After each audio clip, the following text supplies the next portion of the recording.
Hello दोस्तों, स्वागत है आपका हमारे यूट्यूब चैनल स्टडी डायलॉग्स में।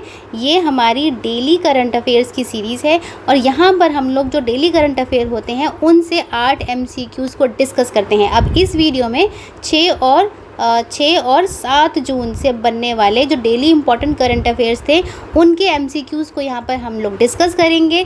ठीक है ना, एक एक पॉइंट को अच्छे से समझेंगे। इन खबरों में जो भी यहाँ पर इम्पॉर्टेंट न्यूज़ रही हैं, जो भी आपके करंट अफेयर्स रहे हैं, उनसे बनने वाला जो स्टैटिक पार्ट है, जो आपके सिलेबस में बनकर आता है, क्वेश्चन के रूप में दिया जाता है, ठीक है ना, उनके सभी इम्पॉर्टेंट पॉइंट्स को हम लोग यहाँ पर डिस्कस करेंगे। ठीक है ना, जो आपके एग्जामिनेशन पॉइंट ऑफ व्यू से बहुत ज़्यादा इंपॉर्टेंट है। और अच्छी बात यहाँ पर यह है कि ये जो हमारी सीरीज़ है वो हिंदी और इंग्लिश मीडियम दोनों ही बच्चों के लिए है। ठीक है, तो यहाँ पर आपको फ़ायदा क्या होता है कि आपको MCQs तो होते ही हैं, प्लस जो भी इम्पॉर्टेंट आपके डेली करंट अफेयर्स होते हैं उनकी भी पूरी नॉलेज आपको हो जाती है और MCQs के रूप में आपकी एग्ज़ाम के लिए प्रिपरेशन पहले से हो जाती है।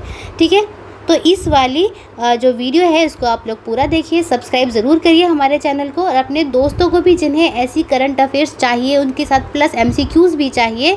ठीक है ना, और प्लस उनके अच्छे से एक्सप्लेन्ड वे में स्टैटिक इंपॉर्टेंट पॉइंट्स भी हम लोग डिस्कस करते हैं। तो ये सब भी जो है इस चीज़ का फ़ायदा उठाइए, अपने दोस्तों को भी प्रेफर ज़रूर कीजिए। तो चलिए यहाँ पर अब हम डिस्कस करते हैं, शुरू करते हैं। हमारा पहला क्वेश्चन है, recently human right watch in its report accused which of the following which country of using white phosphorus in war conflict areas. यानी कि हाल ही में ह्यूमन राइट वॉच ने अपनी रिपोर्ट में कौन से देश पर फॉस्फोरस, यहाँ पर सफ़ेद आएगा, ठीक है, सफ़ेद फॉस्फोरस के उपयोग का आरोप लगाया है। ठीक है, सफ़ेद फॉस्फोरस के उपयोग का आरोप लगाया है, किसमें?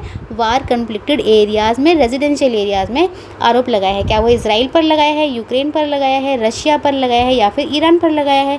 देखो, बहुत कंफ्यूजिंग क्वेश्चन है क्योंकि इजराइल में भी इजराइल और हमास की लड़ाई हो रही है, यूक्रेन और रशिया की लड़ाई हो रही है ना, और इजराइल और ईरान ये भी है। तो ये बहुत कन्फ्यूजिंग है कि आप कौन सा क्वेश्चन लगाएंगे। तो ये important examination point of view से ये जो क्वेश्चन है बहुत ही ज़्यादा इंपॉर्टेंट है। तो इसका जो सही आंसर है वो है इजराइल। ठीक है, आपको पता होगा कि इजराइल और हमास दोनों की ही बहुत ज़्यादा लड़ाई हो रही है, एक साल से ज़्यादा, मतलब एक साल तो होने ही वाला है ना, ठीक है, तो एक साल का तकरीबन टाइम होने वाला है, कुछ ही दिनों में हो जाएगा अगर ये वॉर यहाँ पर नहीं रुका तो। ठीक है, तो यहाँ पर आपको पता होगा तो सही आंसर इसका इजराइल ही है।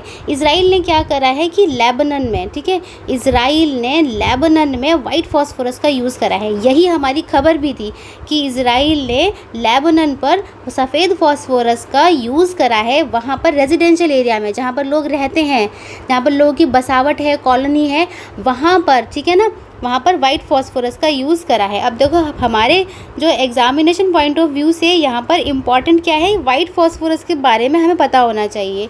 ठीक है, अच्छा, अब यहाँ पर वैसे वाइट फॉस्फोरस का जो यूज़ है या उसका जो उपयोग है वो इंटरनेशनल लॉज में, जो हमारे जो अंतर्राष्ट्रीय जो कानून जो बना रखे हैं इंटरनेशनल लॉज में, बिल्कुल मना है कि आप रेजिडेंशियल एरियाज़ में इसको यूज़ नहीं कर सकते। लेकिन इजराइल जो है वो मना कर रहा है, हमने यहाँ पर कोई भी इंटरनेशनल लॉज का हनन नहीं किया है, ये खबर है। ठीक है, तो अब हम जान लेते हैं कि ये वाइट फॉस्फोरस है क्या, क्योंकि ऐसे ही क्वेश्चन से जो हमारा जो स्टैटिक पार्ट है, जो खबर है, उससे हमने स्टैटिक पार्ट लेकर हमें क्वेश्चन बनाना है, उसी की हमें प्रिपरेशन करनी है। तो अब देखो, वाइट फॉस्फोरस के बारे में जान लेते हैं।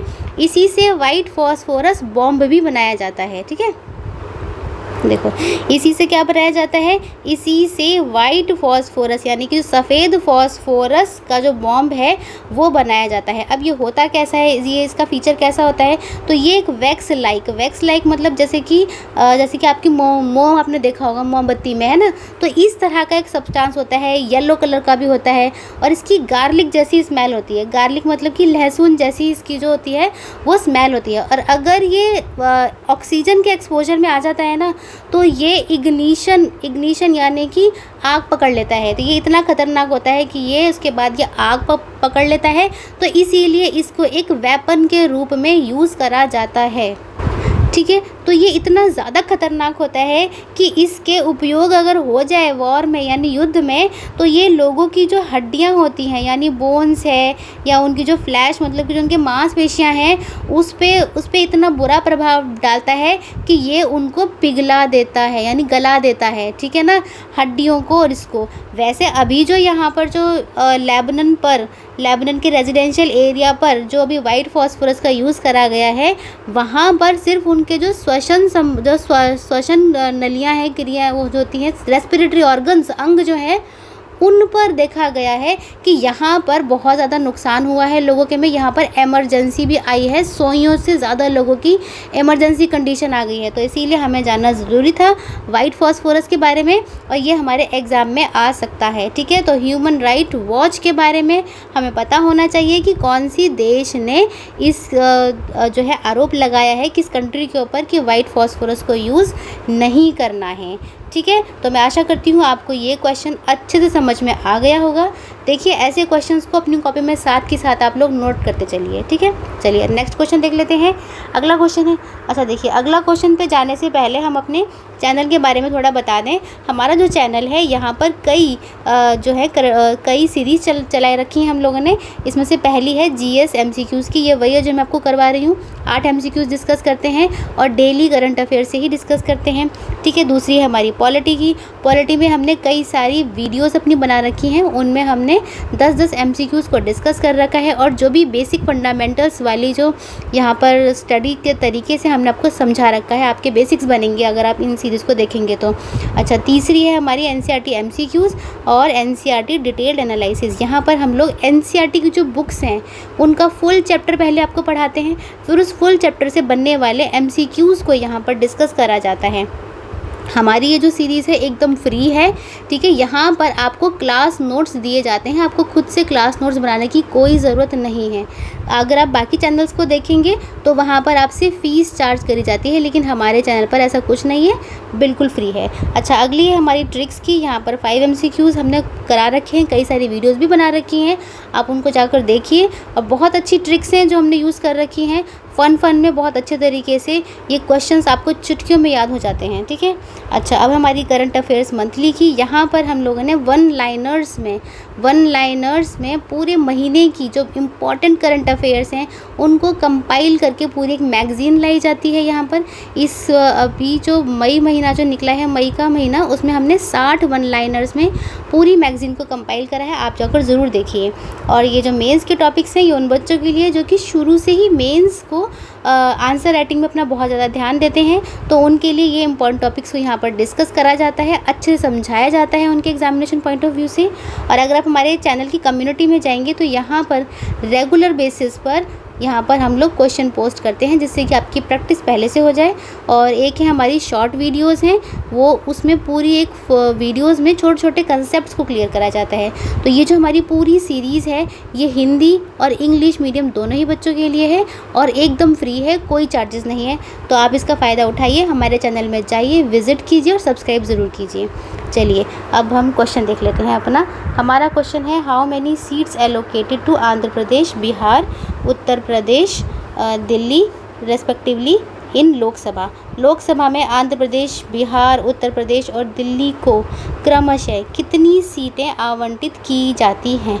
अब देखो ये क्वेश्चन जो है वो आ सकता है, आपको पता होगा कि अभी 18वीं लोकसभा के क्या हुए हैं, इलेक्शन हुए हैं, है ना। तो ऐसा क्वेश्चन आना लाजमी ही है। अब यहाँ पर ये जो है आंध्र प्रदेश, बिहार, उत्तर प्रदेश, ये बहुत ज़्यादा इम्पॉर्टेंट स्टेट्स हैं, ये वो स्टेट्स हैं जो कि पूरी राजनीति को बदल देंगे। तो इनके बारे में कितनी सीटें हैं ये हमें पता होना बहुत ज़रूरी है, ठीक है। तो देखिए कितनी है, चलो हम पहले से ही बता देते हैं। आंध्र प्रदेश की होती हैं 25 सीटें हैं लोकसभा के लिए, इसी तरह से बिहार की हैं 40 सीटें, ठीक है। और उत्तर प्रदेश की आपको पता ही होगा सबसे ज़्यादा, पूरा गेम चेंजर जो किसी भी लोकसभा के इलेक्शन में जो होता है वो उत्तर प्रदेश ही है। यहाँ पर 80 के बराबर सीटें हैं। और दिल्ली में आपको पता है ये तो यूनियन टेरिटरी है, तो यहाँ पर है 7, तो ये हमें पता होना चाहिए। तो अगर हम मिलान करें तो हमारा पहला ऑप्शन बिल्कुल सही आता है, 25, 40, 80 और 7, ठीक है। तो मैं आशा करती हूँ आपको ये इस तरह के क्वेश्चन बहुत ज़्यादा संभावना है कि आएंगे ही आएंगे। अगर हम और भी स्टेट्स का देखें, एक मिनट, देखो अगर हम और भी राज्यों का देखें कि लोकसभा में कितनी कितनी सीटें यहाँ पर आवंटित हैं, तो वो हमें पता होना चाहिए। जैसे कि अभी हमने किसका देखा, आंध्र प्रदेश का, तो उसमें है 25 हैं। अरुणाचल प्रदेश में देखें तो 2 सीटें हैं। इसी तरह से आसाम में अगर देखें तो 14 सीटें हैं। बिहार में तो मैंने आपको बता ही दिया है कि 40 हैं। चंडीगढ़ में 11 सीटें हैं, ठीक है ना। गोवा में 2 हैं। हरियाणा में 10 सीटें हैं। हिमाचल प्रदेश में 4 सीटें हैं। और झारखंड में अगर देखा जाए तो 14 सीटें हैं, ठीक है। मध्य प्रदेश में देखा जाए तो 29 सीटें हैं। महाराष्ट्र में देखी जाए तो 48 सीटें हैं, ठीक है। मणिपुर की 2 हैं। मेघालय की भी 2 ही हैं। मिज़ोरम की 1 है। नागालैंड की 1 है, ठीक है। ओडिशा की अगर देखें तो 21 सीटें हैं। पंजाब की 13 सीटें हैं। और राजस्थान की देखें तो 25 हैं। और सिक्किम की 1 है। तो ये हमें पता होना चाहिए कि हमारे जो अभी एग्ज़ाम, जो भी आसपास के जो एग्ज़ाम हैं, जो अभी आगे पीछे आने वाले जो एग्ज़ाम हैं, उनमें इन वाले ये जो सीटें हैं उनसे क्वेश्चन बनने की बहुत ज़्यादा संभावना है। तो ये हमें पता होना चाहिए। और इस पार्ट को आप लोग प्लीज़ प्रिपेयर करके ज़रूर जाइए कि कितनी लोकसभा की सीटें कौन से राज्य में बनती हैं, ठीक है। ये बहुत इम्पॉर्टेंट टॉपिक बन जाता है फ़िलहाल इन दिनों में, ठीक है। चलिए, तो मैं आशा करती हूँ कि आपको ये क्वेश्चन अच्छे से समझ में आ गया होगा और इस क्वेश्चन की क्या इम्पोर्टेंस है हमारे एग्ज़ाम में आने के लिए, वो भी आपको समझ में आ गई होगी, ठीक है। तो चलिए अब अगला क्वेश्चन देख लेते हैं। अगला क्वेश्चन है हमारा, how many seats are reserved for union territory in Lok Sabha. यहाँ क्या पूछा है कि लोकसभा में केंद्र शासित प्रदेशों के लिए कितनी सीटें आरक्षित हैं, ठीक है। अब देखो ऐसा क्वेश्चन भी आ ही सकता है यहाँ पर कि यूनियन टेरिटरी के लिए कितनी सीटें रिजर्व्ड हैं। यहाँ पर ये क्वेश्चन पहले भी आ चुका है कि केंद्र शासित प्रदेशों में कितनी सीटें आरक्षित होती हैं। ये पहले बन चुका है ये क्वेश्चन हमारे एग्जाम्स में, ठीक है। तो देखो अगर हम देखें तो हमारे जो मैक्सिमम सीटों की जो स्ट्रेंथ है, ठीक है ना, मैक्सिमम से मैक्सिमम जो स्ट्रेंथ रहती है वो होती है 552 सीटों की, ठीक है। इनका अगर डिस्ट्रीब्यूशन करें तो 530 जो सीटें हैं वो तो राज्यों को जाती हैं, यानी कि स्टेट्स के लिए जाती हैं। और 20 सीटें जाती हैं यूनियन टेरिटरी यानी कि केंद्र शासित प्रदेश के लिए जाती हैं, ठीक है, इसके लिए जाती हैं। और 2 सीटें जो जाती हैं वो किसके लिए जाती हैं, वो जाती हैं एंग्लो इंडियन के लिए। वो नॉमिनेशन के रूप में आती हैं, वो रिज़र्व होती हैं, वो होती हैं आरक्षित होती हैं एंग्लो इंडियंस के लिए। अच्छा, अब यहाँ पर ये वाली जो सीटें हैं वो अब नहीं हैं, ये ख़त्म कर दी गई हैं, ठीक है। अच्छा, अब ये तो थी मैक्सिमम स्ट्रेंथ की बात थी। तो अगर हम इस क्वेश्चन को मैक्सिमम स्ट्रेंथ से सॉल्व करें तो इसका आंसर 20 आएगा। मैक्सिमली अगर देखा जाए तो 20 आंसर आता है, ठीक है। तो यहाँ पर जो अधिकतम स्ट्रेंथ है, अब देखो 2 में से हटा देंगे तो कितना आ जाएगा, 550 आ जाएगा। तो अधिकतम जो होगी मैक्सिमम स्ट्रेंथ मतलब अधिकतम जो सीटें हैं जो रिज़र्व हैं यहाँ उनकी बात हो रही है। तो अगर 550 का भी हम लोग डिवीज़न देखें तो 530 और 20 ही आएगा। तो हर तरफ से 20 जो है, जो यूनियन टेरिटरी केंद्र शासित प्रदेश हैं उनके लिए 20 सीटें रिज़र्व हैं यानी कि आरक्षित हैं। और ये हम क्वेश्चन कब बोलेंगे, जब हमारी मैक्सिमम स्ट्रेंथ पूछी जाएगी। लेकिन अगर हम सीटें भरने वाली बात आएगी, ठीक है ना, 552 जब था तो एक मिनट, हाँ, अभी जो करंट अगर स्टेटस देखा जाए तो 543 सीटों पर, ठीक है ना, 543 सीटों पर जो हैं वो चुनाव लड़े जाते हैं, ठीक है। 543 सीटों पर चुनाव लड़े जाते हैं, उसमें से भी 530 राज्यों के लिए ही हैं और 13 जो हैं वो यूनियन टेरिटरी के लिए। अब ये मैक्सिमम नहीं है, ठीक है ना, मैक्सिमम तो हमारी 550 ही है, इसमें से 20 रिज़र्व है। चाहे लड़े जाएंगे सिर्फ इतनों पर, वो किसी भी कारण से कम नंबर हैं, हम वो नहीं देखेंगे, हम यहाँ पर मैक्सिमम और रिज़र्वेशन देखेंगे, कितना आरक्षण है यहाँ पर। तो आरक्षण की बात है तो वो 20 सीटें हैं जो कि यूनियन टेरिटरी को जाती हैं। तो इसके हिसाब से हमारा आंसर क्या हो गया, 20 सीटें हो गई जो कि हमारी यूनियन टेरिटरीज़ के लिए जाती हैं। तो मैं आशा करती हूँ आपको ये पूरा डिवीज़न समझ में आया होगा अच्छे से, ठीक है। चलो अगला क्वेश्चन देख लेते हैं। अगला क्वेश्चन है हमारा, global tuberculosis report released by, यहाँ पर क्या बोला है, वैश्विक टीबी रिपोर्ट। वैश्विक टीबी रिपोर्ट की बात करी जा रही है, तो वो जारी करी जाती है। इसे कौन जारी करता है? क्या इसे WHO करता है, यानी कि विश्व स्वास्थ्य संगठन करता है, या फिर विश्व व्यापार संगठन, या हेल्थ मिनिस्ट्री करती है, या रेड क्रॉस सोसाइटी करती है? कौन करता है? तो वो करता है वर्ल्ड हेल्थ ऑर्गेनाइजेशन, विश्व स्वास्थ्य संगठन के द्वारा ये जारी करी जाती है। अब देखो यहाँ पर हम लोग पहले न्यूज़ जान लेते हैं। इसका आंसर यही है, ये आंसर है इसका, ठीक है। इसको काट देते हैं। इसका आंसर है विश्व स्वास्थ्य संगठन। अब यहाँ पर पहले हम न्यूज़ जान लेते हैं कि न्यूज़ क्या आती है हमारे न्यूज़पेपर्स में। तो देखो न्यूज़ ये थी कि जो हमारी जो हेल्थ मिनिस्ट्री है, हेल्थ मिनिस्ट्री जो हमारा स्वास्थ्य मंत्रालय है, उसने ये बोला है कि उसको हमारे देश में जो टीबी है, टीबी एलिमिनेशन मतलब टीबी उन्मूलन की यहाँ बात हो रही है, ठीक है ना। टीबी उन्मूलन की बात हो रही है कि टीबी उन्मूलन के लिए अभी तक हमारा टीबी उन्मूलन नहीं हुआ है, तो उसके लिए हमें और ज़्यादा काम करने की ज़रूरत है, ठीक है। आपको पता है हमारी इंडिया ने जो टीबी के उन्मूलन के लिए कौन सा सन को वो कर रखा है, टारगेट बना रखा है, 2025। पर क्या आपको लगता है कि 2025 अगले ही साल है और ये हमारी टीबी जो है वो पूरी तरह से टीबी मुक्त भारत हो जाएगा? लगता तो नहीं है, जिस प्रोग्रेस से यहाँ पर काम चल रहा है। चलिए अब यहाँ पर देखो इसकी हम कितनी ज़्यादा ख़राब स्थिति है ये भी देख लेते हैं। हमारा जो देश है, हमारा भारत देश है, टीबी के कंट्रोल के लिए पिछले 50 सालों से काम करा जा रहा है, लेकिन फिर भी आज तक हम लोग टीबी मुक्त भारत नहीं बना पाए हैं। अच्छा, अब अगर इसकी और भी ग्रेव स्थिति को देखा जाए तो यहाँ पर तकरीबन सिर्फ इंडिया में 4,80,000 पेशेंट्स हर साल मर जाते हैं, टीबी से मर जाते हैं, ठीक है। और अगर पर डे देखा जाए, हर दिन अगर देखा जाए तो 1400 पेशेंट हर दिन मर जाते हैं। तो अब आप बताइए कितना बड़ा हमारे उसमें बोझ है हमारी सोसाइटी में कि एक टीबी से हम लोग नहीं लड़ पा रहे हैं, ठीक है ना। और इसी की बात अभी हमारे हेल्थ मिनिस्ट्री ने करी है कि हमें टीबी की रोकथाम के लिए बहुत काम करने हैं। तो ये क्वेश्चन हमारा आ सकता है, ठीक है ना। आ सकता है, नहीं आ सकता है, क्योंकि ये न्यूज़ में छाया हुआ है, तो ऐसे ही क्वेश्चन हमारे एग्ज़ाम में भी बनेंगे। अब देखो टीबी जो बीमारी है आपको पता होगा किससे होती है। टीबी बीमारी बैक्टीरिया से होती है, लेकिन बैक्टीरिया कौन सा है? बैक्टीरिया है माइकोबैक्टीरियम ट्यूबरकुलोसिस, ठीक है।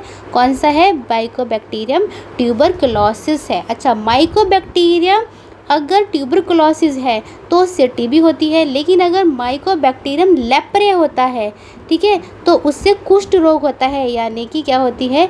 लेप्रोसी होती है, ठीक है। ये बहुत ही ज़्यादा इम्पॉर्टेंट है। और अगर हम बहुत पुराने ज़माने में जाकर देखें तो 3000 BC में ये टीबी जो थी वो इजिप्ट में डॉक्यूमेंटेड है कि हाँ भाई 3000 साल पहले टीबी इजिप्ट में थी। लेकिन अच्छी बात यहाँ पर ये है कि ये जो हमारी टीबी बीमारी है, जो बीमारी है टीबी, ये ट्रीटेबल होती है और क्योरेबल है अगर इसका अच्छी तरह से इलाज करा जाए। चलो, इसको हिंदी में बोलते हैं तपेदिक, ठीक है।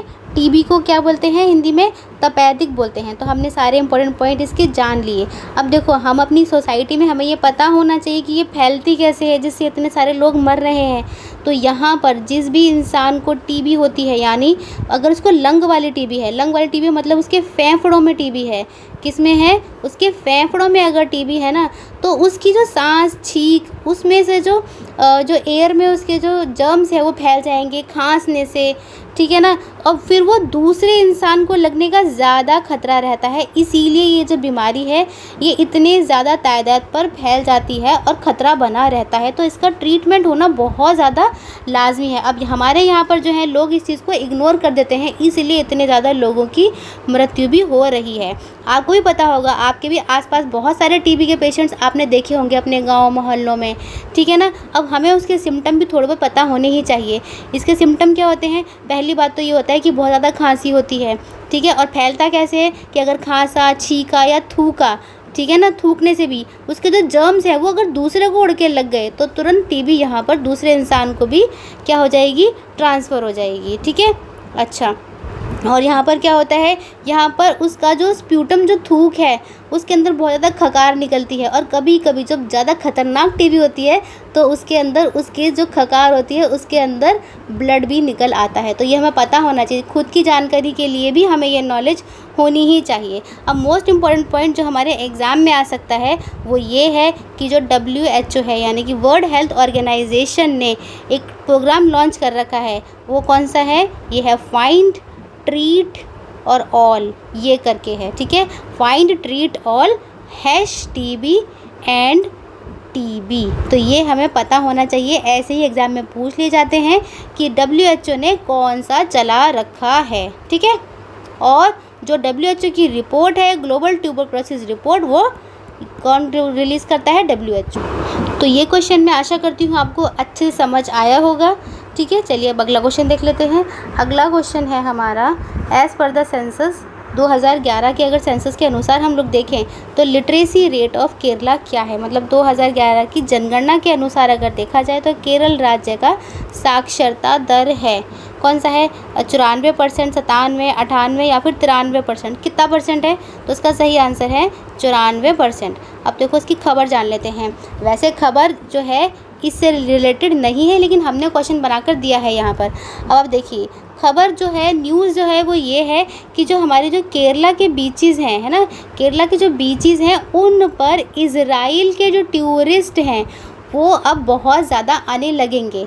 अब देखो ये न्यूज़ आई कैसे, वो न्यूज़ इस तरह से आई कि जो हमारा जो पड़ोसी देश है हमारा मालदीव है, तो मालदीव ने इज़राइल से आने वाले जो टूरिस्ट हैं, ठीक है ना, टूरिस्ट जो हैं उनको यहाँ पर आने के लिए मना कर दिया है। किस बात से मना कर दिया है कि क्योंकि इज़राइल जो है, इज़राइल और हमास का झगड़ा चल रहा है, आपको पता होगा, है ना। इज़राइल जो है हमास पर बहुत ज़्यादा अटैक कर रहा है, वहाँ पर मासूम लोगों की बहुत ज़्यादा जाने गई हैं। तो बस इसी बात के चलते मालदीव ने कहा है कि हम यहाँ पर इज़राइली जो लोगों के जो पासपोर्ट है जिनके पास, उनको अपने यहाँ पर एंट्री नहीं करने देंगे, चाहे वो टूरिज़्म की ही बात क्यों ना हो, ठीक है। अब ये खबर थी, देखो पता तो होना चाहिए कि कौन से देश ने मना करा है, मालदीव ने मना करा है। इज़राइल के जो टूरिस्ट लोग हैं उनको अपने यहाँ पर आने के लिए मना कर दिया है, ठीक है। अब लेकिन हमारा जो इंडिया है, आपको पता है अतिथि देवो भव वाला हमारा यहाँ पे स्लोगन चलता है। तो हमारे इंडिया ने बोला है कि आप लोग हमारे देश में आइए। हमारे देश में बहुत सारे बीचेस हैं अच्छे अच्छे, जैसे कि केरला के बीचेस हो गए, गोवा के बीचेस हो गए, लक्षद्वीप के बीचेस हो गए, अंडमान निकोबार के बीचेस हो गए, ठीक है। और यही बात जो इज़राइल की जो एम्बेसी है, ठीक है, इज़राइल की एम्बेसी उसने भी अपने यहाँ से के जो लोग हैं उनको यही बोला है कि आप लोग केरला के बीचेस पर जाकर अपनी जो पिकनिक वगैरह है उनको डेस्टिनेशन के रूप में यूज़ कीजिए और वहाँ पर टूरिस्ट के रूप में आप लोग जाइए। तो बस यही हमारी खबर थी केरला की। तो हमने यहाँ पर देखो न्यूज़ मैंने आपको बता दी है, क्वेश्चन जो बनना होगा वो भी आपको पता चल गया होगा कि खबर क्या है।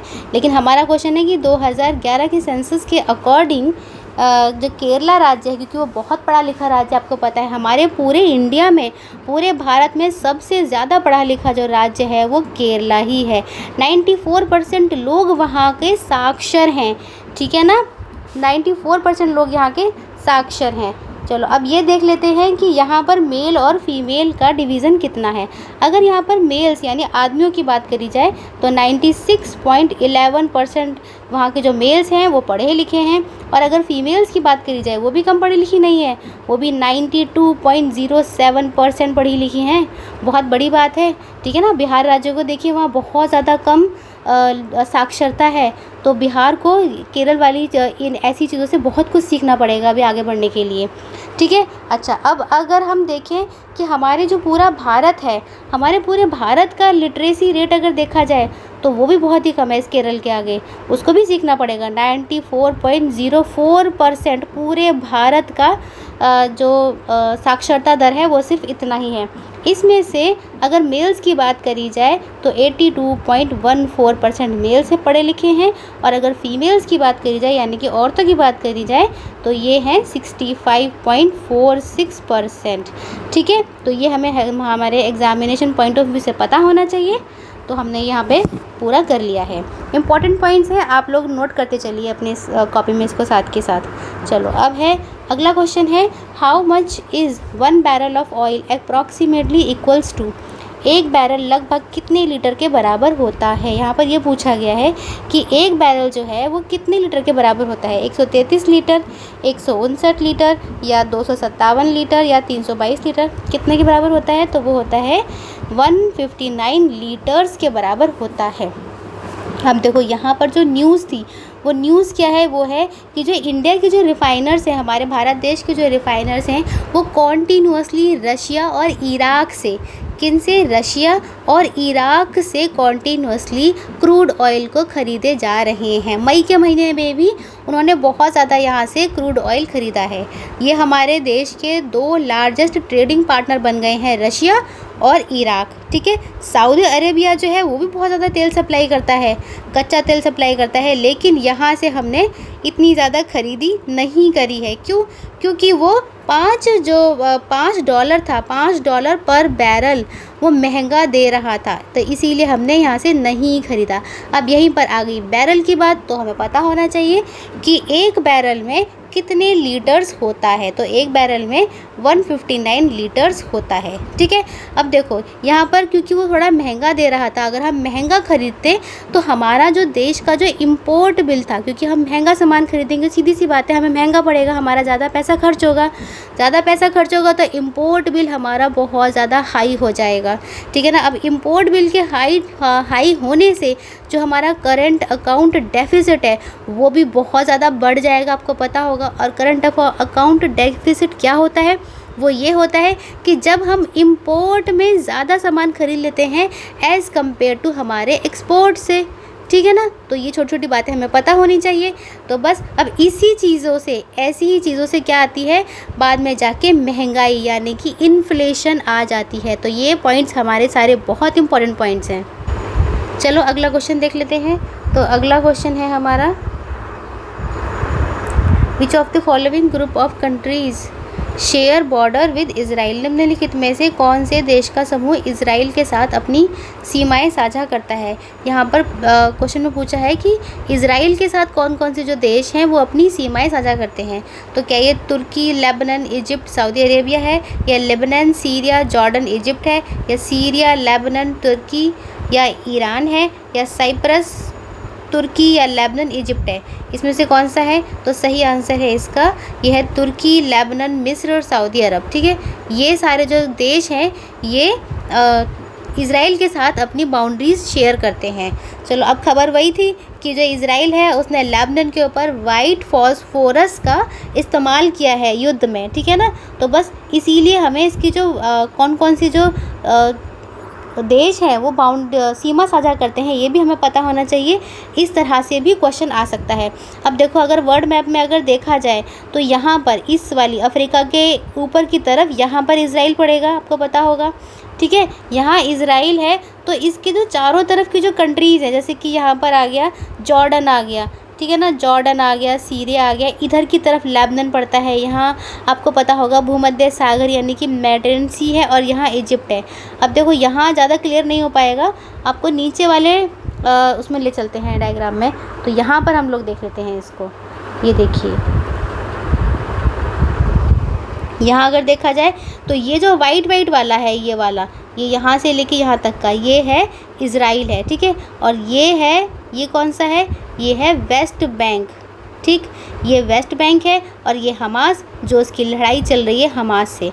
अब देखिए, अब यहाँ पर जो हमने अब कंट्रीज़ देखी हैं उसमें हमने जॉर्डन देखा था कि जॉर्डन इधर की तरफ है, तो इसकी सीमा यहाँ से लग रही है जॉर्डन की। ठीक है, जॉर्डन की सीमा लगती है पूरी, और ऊपर की तरफ यहाँ पर अगर देखा जाए तो यहाँ आता है सीरिया, यहाँ है सीरिया देश। अब सीरिया के बाद इधर की तरफ आता है लेबनान। तो बस ये वही वाला देश है जहाँ पर वाइट फॉस्फोरस का यूज़ करा गया है, उपयोग करा गया है। तो 3 कंट्री हमने देख ली, जॉर्डन देख ली, सीरिया देख ली, लेबनान देख ली, और इधर की तरफ ये जो नीला वाला पूरा पोर्शन दिखा रखा है ये है मेडिटेरेनियन सी यानी कि भूमध्य सागर दिखा रखा है। और नीचे की तरफ आता है इजिप्ट यानी कि मिस्र। ठीक है, ये आता है इजिप्ट यानी कि मिस्र। तो ये सारे देश कौन से देश हैं जो कि इज़राइल के चारों तरफ अपनी सीमा को साझा करते हैं, यानी कि बाउंड्रीज़ को शेयर करते हैं, ये हमें पता होना चाहिए। ठीक है, ठीक है। और गाज़ा स्ट्रिप में आपको पता होगा कि बहुत सारी न्यूज़ आ रही हैं। ये जो रीजन है ये गाज़ा स्ट्रिप आपको पता है ना। तो यहाँ पर भी ये जो है लोकेशन हमारी इम्पॉर्टेंट हो जाती है कि हमें ये लोकेशन पता होनी चाहिए हमारे एग्जामिनेशन के पॉइंट ऑफ व्यू से। चलो अब अगला क्वेश्चन देख लेते हैं।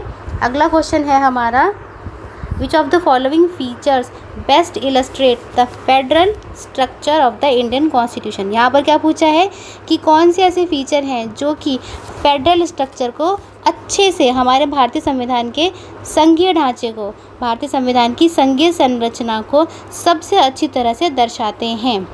तो क्या यहाँ पर सिंगल सिटीजनशिप है, या फिर second option supremacy of parliament है, या third emergency power of the union, ये केंद्र का आपातकालीन प्रावधान, या फिर written constitution with division of power, यानी सत्ता के विभाजन के साथ लिखित संविधान। तो इसमें से कौन सा ऑप्शन है जो कि संघीय संरचना को बताता है?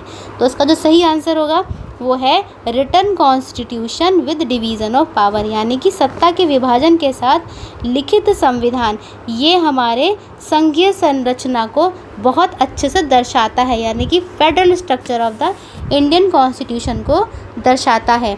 अब देखो, हमारा जो भारतीय संविधान है आपको पता होगा उसमें दो चीज़ें हैं, एक होता है संघात्मक व्यवस्था, ठीक है, और एक होता है एकात्मक व्यवस्था। ठीक है, संघात्मक व्यवस्था का मतलब हो गया यहाँ फेडरल फीचर की बात करी जा रही है, और एकात्मक का मतलब है कि यहाँ पे यूनिटरी की बात करी जा रही है, यानी कि यूनियन फीचर्स की बात करी जा रही है। तो इनमें से हमें पता होने चाहिए कि फेडरल फीचर कौन से हैं और यूनियन फीचर कौन से हैं। पहले हम ये समझ लेते हैं कि फेडरल फीचर का मतलब क्या है, संघीय संरचना का मतलब क्या है। अब देखो, जैसे कोई भी एक कंट्री है, ठीक है, तो उसमें सेंट्रल गवर्नमेंट होती है, आपको पता है।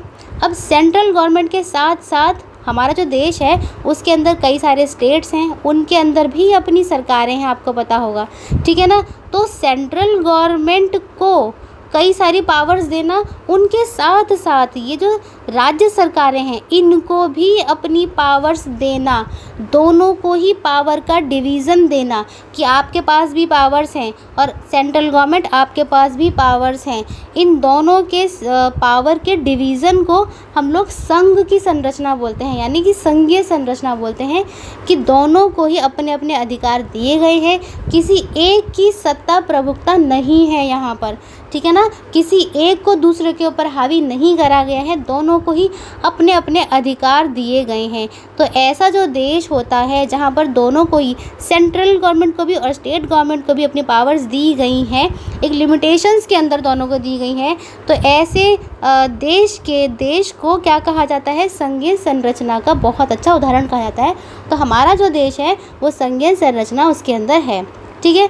अब लेकिन हमारे यहाँ पर यूनियन फीचर्स भी बहुत सारे हैं, तो ये भी हमें पता होना चाहिए। अब देखो, अगर मैं बोलूँ तो फेडरल फीचर जो है आपको, एक तो है रिटन कॉन्स्टिट्यूशन कि हमारा संविधान लिखा हुआ है और उसी के अंदर सारे डिवीज़न हैं, तो ये हो गया फेडरल का एग्जाम्पल। इसी तरह से इसी के अंदर जो पावर्स हैं उनको डिवाइड कर रखा है। सबसे ऊँचा स्थान हमारे कॉन्स्टिट्यूशन को दे रखा है, हमारे संविधान को दे रखा है, क्योंकि उसी ने सभी को अपनी अपनी पावर्स दी हैं, डिवीज़न कर रखा है, ठीक है। लेकिन अगर मैं यूनियन फीचर्स की बात करूं तो देखो, स्ट्रॉन्ग सेंटर तो है ही हमारा, ठीक है ना। इमरजेंसी के टाइम पर स्टेट्स की नहीं चलती है, सारी जो पावर्स हैं किसको दे दी जाती हैं, लगभग वो सेंटर को दे दी जाती हैं। तो हमारे यूनियन फीचर्स भी उसके अंदर आते हैं, हमें पता होना चाहिए। प्लस सबसे बड़ा है हमारा सिंगल कॉन्स्टिट्यूशन कि सारे राज्यों को एक संविधान मानना होगा, जो हमारा भारत का संविधान है, ठीक है ना, ये हमें मानना होगा। और हमारी जो कॉन्स्टिट्यूशन है वो फ्लेक्सिबल है। फ्लेक्सिबल कैसे है कि वो नॉर्मल टाइम पर कैसा रहता है और इमरजेंसी के टाइम पर अपना रूप चेंज कर लेता है, यानी कि यूनियन की तरफ ज़्यादा इंक्लाइंड हो जाता है, ठीक है। और एक है हमारी सिंगल सिटीज़नशिप, ठीक है, हमारी नागरिकता, हमारी एकल नागरिकता है। तो बस ऐसे ही डिवीज़न है हमारे यहाँ पर कि यहाँ पर यूनियन के फीचर्स अलग हैं और फेडरल के फीचर्स अलग हैं, तो हमें इन दोनों में अंतर पता होना चाहिए। तो हमने यहाँ पर थोड़े बहुत डिस्कस कर लिए हैं, सारे डिस्कस नहीं कर सकते हैं क्योंकि टाइम इतनी इजाज़त नहीं देता है। ठीक है, तो ये थे हमारे 8 क्वेश्चन। तो मैं आशा करती हूँ कि आपको ये 8 क्वेश्चन अच्छे से समझ में आए होंगे। लेकिन अगर फिर भी आपको कोई भी डाउट है तो आप हमसे कमेंट सेक्शन में पूछ सकते हैं। हमारी वीडियो को लाइक ज़रूर करें, दोस्तों के साथ शेयर भी करें और चैनल को सब्सक्राइब भी ज़रूर करें। मिलते हैं अगली वीडियो में। Happy learning.